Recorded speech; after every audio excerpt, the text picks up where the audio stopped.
ಜಿಲ್ಲೆಯ ಅಭಿವೃದ್ಧಿಗೆ ಮಹತ್ವದ ಮೈಲುಗಲ್ಲಾಗಲಿರುವ ಬೃಹತ್ ಯೋಜನೆಯಾದ ಅಂಕೋಲಾದ ಕೇಣಿಯಲ್ಲಿ ಉದ್ದೇಶಿಸಲಾದ ಬೃಹತ್ ಬಂದರು ಯೋಜನೆಗಾಗಿ ಭರದ ಸಿದ್ಧತೆ ನಡೆದಿದೆ.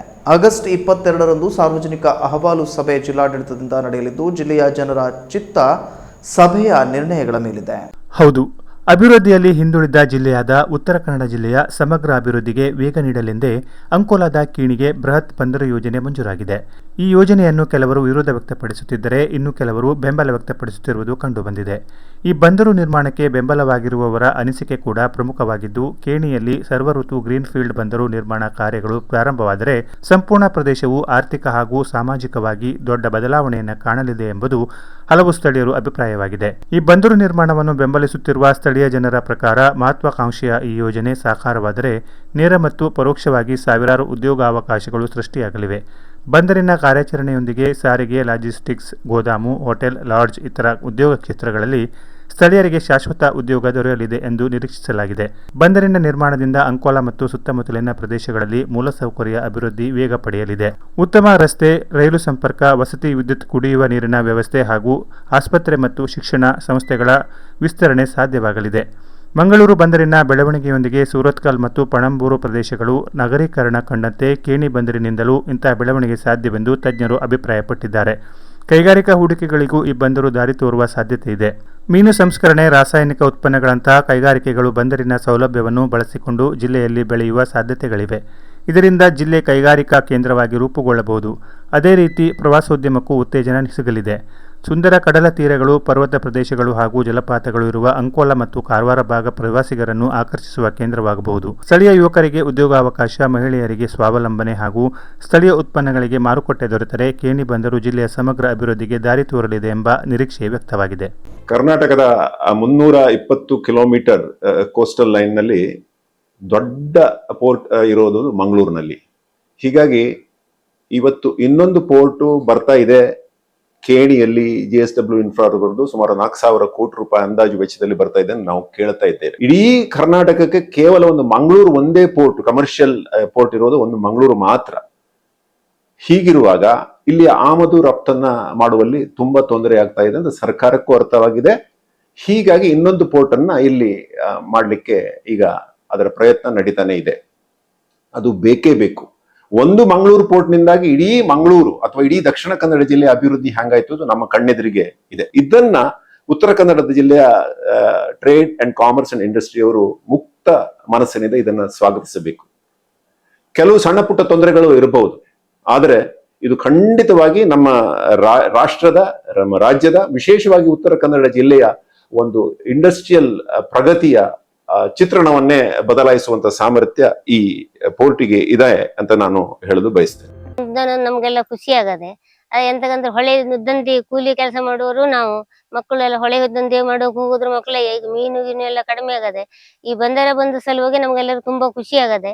ನಾವು ನಮಗೂ ಒಂದು ಕೆಲಸ ಕೂಲಿ ಮಾಡ್ಕೊತೀವಿ, ಕೆಲಸನೂ ಸಿಗ್ತದೆ, ಮುಂದೆ ನಮ್ಮ ಮಕ್ಕಳಿಗೂ ಸಿಗ್ತದೆ, ಊರಿನ ಜನರಿಗೂ ಸಿಗ್ತದೆ. ಮತ್ತೆ ಇತ್ತೀಚಿನ ದಿನಗಳಲ್ಲಿ ನಮ್ಮ ಕೇಣಿ ಗ್ರಾಮದಲ್ಲಿ ಏನು JSW ಪೋರ್ಟ್ ನಡೀತಾ ಇದೆಯಲ್ಲ, ಇದು ಬಂದ್ರೆ ಈ ಪ್ರಾಜೆಕ್ಟ್ ನಮ್ದಿಲ್ಲಿ ಡೆವಲಪ್ ಆದ್ರೆ ನಮ್ಮ ಊರು ಡೆವಲಪ್ ಆಗುತ್ತೆ. ಮತ್ತೆ ನಮ್ಮ ತಾಲೂಕು, ನಮ್ಮ ಉತ್ತರ ಕನ್ನಡ ಏನಿದೆಯಲ್ಲ ಇನ್ನೂ ಡೆವಲಪ್ಮೆಂಟ್ ಆಗುತ್ತೆ. ಇಲ್ಲಿ ಡೆವಲಪ್ಮೆಂಟ್ ನ ತುಂಬಾ ಅವಶ್ಯಕತೆಗಳಿದೆ. ನಮ್ಗೆ ಮೊದಲು ಕೆಲಸ ಬೇಕು. ಅದಕ್ಕೆ ನಮ್ಗೆ ಈ ಊರಿನಲ್ಲಿ ಇಂಡಸ್ಟ್ರಿಯಲ್ ಅಂತ ಯಾವ್ದಾದ್ರು ಒಂದು ಕಂಪನಿಗಳು ಅಥವಾ ಯಾವುದೇ ರೀತಿಯ ಕೆಲಸ ಮಾಡಿಕೊಟ್ರೆ ನಮಗೆ ಉಪಯೋಗ ಆಗ್ತದೆ.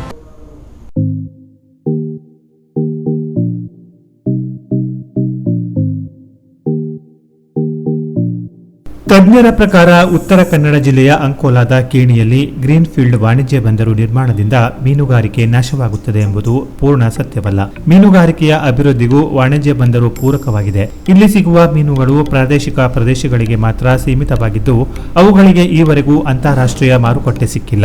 ವಾಣಿಜ್ಯ ಬಂದರು ನಿರ್ಮಾಣದ ನಂತರ ಇಲ್ಲಿನ ಮೀನುಗಳು ಜೊತೆ ಮೀನುಗಳಿಂದ ಸಿದ್ಧಪಡಿಸಿದ ಉಪ್ಪಿನಕಾಯಿ ಸೇರಿ ಹಲವು ಉತ್ಪನ್ನಗಳಿಗೆ ಬಹುದೊಡ್ಡ ಮಾರುಕಟ್ಟೆ ಸಿಗಲಿದೆ. ಪ್ರಪಂಚದ ನಾನಾ ಭಾಗಗಳಿಂದ ಬರುವ ಜನ ಇಲ್ಲಿನ ಮೀನುಗಳಿಗೆ ಮಾರು ಹೋಗುವುದರಲ್ಲಿ ಸಂಶಯವೇ ಇಲ್ಲ ಎಂಬ ಅಭಿಪ್ರಾಯ ಕೇಳಿಬಂದಿದೆ. ಬಂದರಿನಿಂದಾಗಿ ಸ್ಥಳೀಯರಿಗೆ ಪ್ರತ್ಯಕ್ಷ ಮತ್ತು ಪರೋಕ್ಷ ಉದ್ಯೋಗಾವಕಾಶಗಳು ಸೃಷ್ಟಿಯಾಗಲಿದೆ. ಸ್ಥಳೀಯರಿಗೆ ಅವರ ಶೈಕ್ಷಣಿಕ ಅರ್ಹತೆಗಳ ಆಧಾರದ ಮೇಲೆ ಹಲವಾರು ನೇರ ಮತ್ತು ಪರೋಕ್ಷ ಉದ್ಯೋಗಾವಕಾಶಗಳು ಸಿಗಲಿದ್ದು, ಹಡಗು ಮತ್ತು ಸರಕು ನಿರ್ವಹಣೆಗಾಗಿ ವಿವಿಧ ಉದ್ಯೋಗಾವಕಾಶಗಳು ದೊರೆಯಲಿದೆ. ಹಾಗೆಯೇ ಸಾಕಷ್ಟು ವ್ಯಾಪಾರ ಅವಕಾಶಗಳು ಸೃಷ್ಟಿಯಾಗಲಿವೆ. ಉತ್ತರ ಕನ್ನಡ ಜಿಲ್ಲೆಯ ಅಂಕೋಲಾ ತಾಲೂಕಿನ ಕೇಣಿಯಲ್ಲಿ ಪ್ರಸ್ತಾಪಿತ JSW ಕೇಣಿ ಬಂದರು ಒಂದು ಪ್ರಮುಖ ಅಭಿವೃದ್ಧಿ ಯೋಜನೆಯಾಗಿದೆ. ಇದು ಸರ್ಕಾರದಿಂದ 2022-23ರ ಬಜೆಟ್ನಲ್ಲಿ 5,015 ಕೋಟಿ ರೂಪಾಯಿಗಳ ಹೂಡಿಕೆಯೊಂದಿಗೆ ಆರಂಭಗೊಂಡಿದ್ದು, ಸಾರ್ವಜನಿಕ ಖಾಸಗಿ ಸಹಭಾಗಿತ್ವದ ಮೂಲಕ ನಿರ್ಮಾಣವಾಗುತ್ತಿದೆ. ಈ ಬಂದರು ಕರ್ನಾಟಕದ ಆರ್ಥಿಕತೆಗೆ ಮಹತ್ವದ ಕೊಡುಗೆ ನೀಡಲಿದ್ದು, ಆಮದು ರಫ್ತುಗಳನ್ನು ಸುಗಮಗೊಳಿಸಿ ಇತರ ರಾಜ್ಯಗಳ ಬಂದರುಗಳ ಮೇಲಿನ ಅವಲಂಬನೆಯನ್ನ ಕಡಿಮೆ ಮಾಡಲಿದೆ. ಇದರಿಂದ ರಾಜ್ಯದ ಆಮದು ವೆಚ್ಚ ಕಡಿಮೆಯಾಗಿ ಸ್ಥಳೀಯ ಉದ್ಯಮಗಳು ಬೆಳೆಯಲು ಸಹಾಯವಾಗುತ್ತದೆ. ಸರ್ಕಾರದ ಈ ಯೋಜನೆಯು ಸಮಾಜ ಸಾಂಸ್ಕೃತಿಕ ಅಭಿವೃದ್ಧಿಗೂ ಉತ್ತೇಜನ ನೀಡುತ್ತದೆ ಎಂದು ದಾಖಲೆಗಳು ಸೂಚಿಸುತ್ತವೆ. JSW ಕೇಣಿ ಬಂದರು ಸ್ಥಾಪನೆಯಾದರೆ ಸಂಪೂರ್ಣ ಪ್ರದೇಶದ ಅಭಿವೃದ್ಧಿ ಹೇಗೆ ಎಂಬ ಪ್ರಶ್ನೆಗೆ ಕೆಲ ತಜ್ಞರು ಸಮರ್ಪಕ ಉತ್ತರ ನೀಡಿದ್ದು, ಈ ಬಂದರು ನಿರ್ಮಾಣವಾದರೆ ಅಂಕೋಲಾ ತಾಲೂಕು ಮತ್ತು ಉತ್ತರ ಕನ್ನಡ ಜಿಲ್ಲೆಯ ಸಂಪೂರ್ಣ ಪ್ರದೇಶವು ಬಹುಮುಖ ಅಭಿವೃದ್ಧಿ ಕಾಣಲಿದೆ. ಇದು ಆರ್ಥಿಕ, ಸಾಮಾಜಿಕ ಮತ್ತು ಪರಿಸರೀಯ ದೃಷ್ಟಿಯಿಂದ ಪ್ರಯೋಜನಕಾರಿಯಾಗಿದ್ದು, ಸ್ಥಳೀಯರ ಜೀವನ ಮಟ್ಟವನ್ನು ಉನ್ನತೀಕರಿಸಲಿದೆ. ಬಂದರು ನಿರ್ಮಾಣದಿಂದ ಆಗುವ ಪ್ರಯೋಜನಗಳನ್ನು ಗಮನಿಸುವುದಾದರೆ, ಬಂದರು ನಿರ್ಮಾಣ ಮತ್ತು ಕಾರ್ಯಾಚರಣೆಯಿಂದ ನೇರವಾಗಿ ಸಾವಿರಾರು ಉದ್ಯೋಗಗಳು ಸೃಷ್ಟಿಯಾಗಲಿವೆ. ಸ್ಥಳೀಯ ಯುವಕರು ಮತ್ತು ಮಹಿಳೆಯರಿಗೆ ಆದ್ಯತೆ ನೀಡಿ ಕೌಶಲ್ಯ ತರಬೇತಿ ಕಾರ್ಯಕ್ರಮಗಳ ಮೂಲಕ ಅವರನ್ನು ಸಬಲೀಕರಣಗೊಳಿಸಲಾಗುತ್ತದೆ. ಬಂದರು ಸಂಬಂಧಿತ ಉದ್ಯಮಗಳಾದ ಲಾಜಿಸ್ಟಿಕ್, ಶಿಪ್ಪಿಂಗ್ ಮತ್ತು ಉತ್ಪಾದನಾ ಘಟಕಗಳಲ್ಲಿ ಹೊಸ ಉದ್ಯೋಗಗಳು ಉದ್ಭವಿಸಿ ನಿರುದ್ಯೋಗ ದರ ಕಡಿಮೆಯಾಗುತ್ತದೆ. ದಾಖಲೆಯ ಪ್ರಕಾರ ಇದು ಸ್ಥಳೀಯರಿಗೆ ಸ್ಥಿರ ಆದಾಯದ ಮೂಲವಾಗಿ ಪರಿವರ್ತನೆಯಾಗಲಿದೆ. ಬಂದರು ಬಂದರೆ ರಸ್ತೆಗಳು, ಸೇತುವೆಗಳು ಮತ್ತು ರೈಲು ಮಾರ್ಗಗಳಂತಹ ಮೂಲಸೌಕರ್ಯಗಳು ಸುಧಾರಣೆ ಕಾಣಲಿವೆ. ಇದರಿಂದ ಕೇಣಿ ಮತ್ತು ಸುತ್ತಮುತ್ತಲ ಪ್ರದೇಶಗಳು ನಗರೀಕರಣಗೊಳ್ಳಲಿದ್ದು, ಹೊಸ ವಸತಿ ಕಾಲೋನಿಗಳು, ವಾಣಿಜ್ಯ ಕೇಂದ್ರಗಳು ಮತ್ತು ಉದ್ಯಮ ಪಾರ್ಕ್ಗಳು ನಿರ್ಮಾಣವಾಗಲಿವೆ. ಮಂಗಳೂರು, ಗೋವಾ ಬಂದರುಗಳ ಸುತ್ತಮುತ್ತಲ ಪ್ರದೇಶಗಳಂತೆ ಕೇಣಿಯು ಆಧುನಿಕ ನಗರವಾಗಿ ಬೆಳೆಯುವ ಸಾಧ್ಯತೆ ಅಧಿಕವಾಗಿದೆ. ಇದರಿಂದಾಗಿ ಸ್ಥಳೀಯರಿಗೆ ಉತ್ತಮ ಜೀವನ ಸೌಲಭ್ಯಗಳು ಲಭ್ಯವಾಗಲಿದೆ. ಕೃಷಿ ಉತ್ಪನ್ನಗಳು ಮತ್ತು ಮೀನುಗಳ ರಫ್ತು ಸುಲಭವಾಗಿ ರೈತರು ಮತ್ತು ಮೀನುಗಾರರಿಗೆ ಉತ್ತಮ ಬೆಲೆ ದೊರೆಯಲಿದೆ. ದಾಖಲೆಯಲ್ಲಿ ಉಲ್ಲೇಖಿಸಿರುವಂತೆ ಮೀನುಗಾರಿಕೆಯನ್ನು ಆಧುನೀಕರಣಗೊಳಿಸಿ ಹೊಸ ತಂತ್ರಜ್ಞಾನದೊಂದಿಗೆ ಸಮುದ್ರ ಉತ್ಪನ್ನಗಳನ್ನು ಸಂಸ್ಕರಣೆ ಮಾಡಿ ಮಾರಾಟ ಮಾಡಬಹುದು. ಮೀನುಗಾರರಿಗೆ ಆಧುನಿಕ ಬೋಟ್ಗಳು ಮತ್ತು ಶೀತಲಾಗ್ರಹಗಳು ಲಭ್ಯವಾಗಿ ಅವರ ಆದಾಯ ದುಪ್ಪಟ್ಟಾಗಲಿದೆ. ಅಲ್ಲದೆ ಈ ಯೋಜನೆ ಪರಿಸರ ಸ್ನೇಹಿಯಾಗಿದ್ದು ಹಸಿರು ಬಂದರು ಎಂದು ಗುರುತಿಸಲಾಗಿದೆ. ಸ್ಥಳೀಯರ ಆರೋಗ್ಯ, ಶಿಕ್ಷಣ ಮತ್ತು ಕೌಶಲ್ಯ ಅಭಿವೃದ್ಧಿಗೆ ಆದ್ಯತೆ ನೀಡಲಾಗುತ್ತದೆ. ಹೊಸ ಆಸ್ಪತ್ರೆಗಳು ಮತ್ತು ಶಾಲೆಗಳ ನಿರ್ಮಾಣದಿಂದ ಸಮುದಾಯದ ಜೀವನ ಮಟ್ಟ ಉನ್ನತೀಕರಣಗೊಳ್ಳಲಿದೆ. ಇದಲ್ಲದೆ ಮಹಿಳೆಯರ ಸಬಲೀಕರಣಕ್ಕಾಗಿ ವಿಶೇಷ ಕಾರ್ಯಕ್ರಮಗಳು ಜಾರಿಗೊಳ್ಳಲಿವೆ. ಬಂದರು ಆಗಮನದಿಂದಾಗಿ ಜಿಲ್ಲೆ ಅಭಿವೃದ್ಧಿಯಾಗಲಿದೆ ಎಂಬುದು ಒಂದೆಡೆ, ಮೀನುಗಾರರ ಹಿತ ಕಾಪಾಡಲು ಸರ್ಕಾರ ಇಚ್ಛಾಶಕ್ತಿ ಪ್ರದರ್ಶಿಸಬೇಕಿದೆ. ಪರಿಸರ ರಕ್ಷಣೆ, ಜನರ ಆರೋಗ್ಯ ಹಾಗೂ ಜೀವನ ಮಟ್ಟ ಸುಧಾರಿಸಲು ವಿವಿಧ ಯೋಜನೆಗಳ ಜಾರಿಗೆ ತರುವುದು ಜೊತೆಗೆ ಕೌಶಲ್ಯ ತರಬೇತಿ ಕಾರ್ಯಕ್ರಮಗಳನ್ನು ಸ್ಥಳೀಯರಿಗೆ ನೀಡುವುದರಿಂದ ಅವರಿಗೆ ಉದ್ಯೋಗಗಳಿಗೆ ಅನುಕೂಲವಾಗುವಂತೆ ನೋಡಿಕೊಳ್ಳುವುದು ಕಂಪನಿಯ ಜವಾಬ್ದಾರಿಯ ನೋಟ ಅರಿಯಬೇಕಿದೆ. ಶೈಕ್ಷಣಿಕ, ಆರೋಗ್ಯ, ಗುಣಮಟ್ಟ ಹೆಚ್ಚಳಕ್ಕೆ ಆದ್ಯತೆ ನೀಡುವುದರ ಜೊತೆಗೆ ರಸ್ತೆ ಹಾಳಾಗದಂತೆ ನೋಡಿಕೊಳ್ಳುವುದು, ಅರಣ್ಯ ನಾಶವಾಗದಂತೆ ಮುನ್ನೆಚ್ಚರಿಕೆ ವಹಿಸಬೇಕಿದೆ. ಅಂತಾರಾಷ್ಟ್ರೀಯ ಮಾನದಂಡಗಳಿಗೆ ಪೂರಕವಾಗಿ ಸ್ಥಳೀಯರಿಗೆ ಯಾವುದೇ ತೊಂದರೆಯಾಗದಂತೆ ಜನರನ್ನ ವಿಶ್ವಾಸಕ್ಕೆ ತೆಗೆದುಕೊಂಡು ಯೋಜನೆಯನ್ನು ಅನುಷ್ಠಾನಗೊಳಿಸಲು ಸರ್ಕಾರ ಹಾಗೂ ಕಂಪನಿ ಮುಂದಾಗಬೇಕಿದೆ ಎಂಬುದು ಪ್ರಜ್ಞಾವಂತರ ಆಗ್ರಹವಾಗಿದೆ.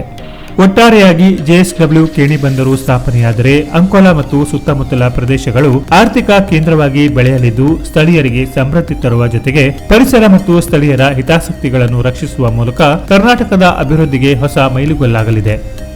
Canara plus news, Karwar.